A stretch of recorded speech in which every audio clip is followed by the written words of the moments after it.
All right. Let's move on to kind of our final question, but it's a question that's not going to come from me. It's a question that you're going to ask to each other.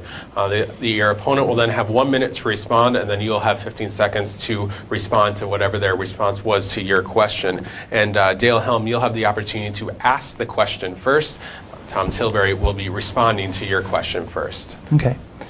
My question actually is a very simple one. Mr. Tillberry, do you believe that you have today or have had in the past a conflict of interest while serving as our state representative? Mr. Helm, to answer the question as you framed it, I'm not sure necessarily what or how you're asking it, but I don't believe that if you're going to what my job is as a counselor in the school district, I don't feel I have any conflict of interest when I look at different things that I do at the Capitol. If you look at employees' positions and so on, not being eligible or you have a conflict of interest within a different thing, I'm not sure how many people would be able to work in our government as being a representative.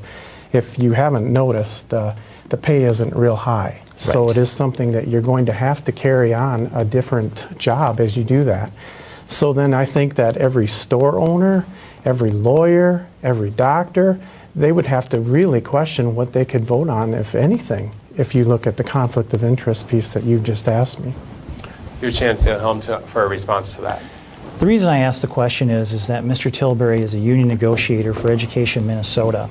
They have a specific agenda. If you understand three important pieces of Mr. Tillberry, you understand his policies. The first is he supported and owes allegiance to over 24 unions and 4 interest groups.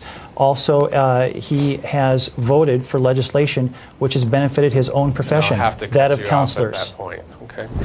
In 2007. Now we'll have Tom Tillberry, your opportunity to ask a question of your Do I opponent, get to rebut that particular comment? Not on that, but Okay. you will have an opportunity in your closing statement if you'd like. Okay. Your opportunity to ask a question, though. No. My opportunity now is to ask the question of your opponent. Okay. Yep. Mr. Helm, one of the things I wanted to ask you about was what you think of as the common good. I mean, the common good, in my opinion, happens to be where I'm looking at the services that are provided to our citizens, whether it be police, fire, schools, even right down to the wastewater treatment centers that have to be made for our particular piece. We're talking about common good. And I don't really understand where you lie on that fact or where you fit in that particular piece. So I would like to know what your definition is of the common good. Sure, absolutely. I do believe in support of critical services. I also believe in fiscal accountability and responsibility. Things like making sure we're covering those critical services at the beginning of the session and performing a good plan rather than doing personal projects, pork barrel projects at the beginning, following political agendas or personal initiatives, and then at the very last, before the session closes, throwing a plan together which then is ironed out in committee after the session has been closed and has cost more to the taxpayer. I want good education for our kids. I want good infrastructure for the state. I want economical energy for all. I want to see us move Minnesota forward and be accountable to the taxpayer. I want us to keep our word. I want us to reestablish trust with the people who we serve.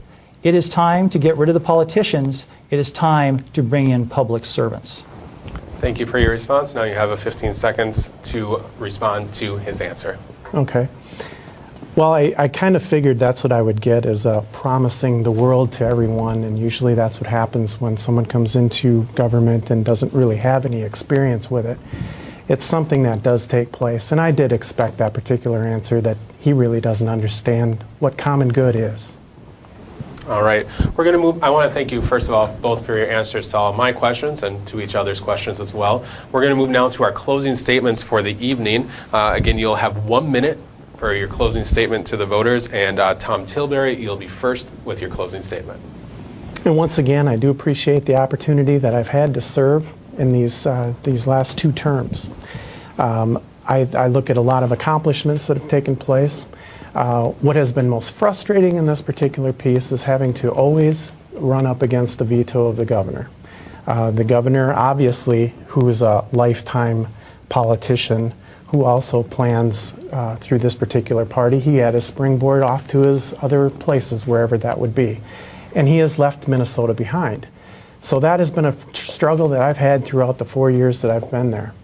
I've seen rules change from common sense things like not adding interest or excuse me, the rate of inflation on both sides of the ledger. I haven't seen that happen. When that was suggested, it was vetoed. There's many different areas that has taken place in that particular piece. I do, and I hope to come back to serve my constituents well, and I do believe that through the DFL party that I look to as a guiding piece, because I look for the working man, the working woman, and also small businesses, and I do hope to bring that back again. Thank you very much. And now, Dale Helm, your opportunity for your 1-minute closing statement. Well, I first would like to address the comment Mr. Tillberry said about he clearly doesn't understand.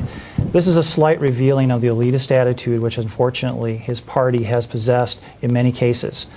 It has been an attitude that I've encountered with some of the people who are the activists or the leaders within the party. Now, putting that aside, that's not what I'm about. I'm about working together with my fellow Minnesotans. I will make this point again. I am not here for a political party, a personal agenda, or a personal initiative. I'm here to work with Minnesotans, and if being fiscally responsible, making sure that we keep our word to the taxpayer as well as, and keep our word on our bills. Be efficient. Do the same things the private sector is doing to make sure that we're making your tax dollar go farther and we're providing those services that we all see are as important. And I would like to end with saying that education is a near and dear thing to my heart. I want to see strong local control for parents, school boards, and teachers so that they can make the best education for their children possible. I want to thank you again both for coming in this evening, taking time out of your schedules to come in here in our studios, talk to us, but most importantly, talk to the viewers and to the voters in your race. Dale Helm, the Republican candidate in Minnesota House District 51B, and Tom Tillberry, the DFL candidate in Minnesota House District 51B. Thank you both for being here this evening. And thank you for watching this candidate debate here on North Metro TV. We'll be bringing you continuing coverage of Local Decision 2010 all the way up through election in the evening.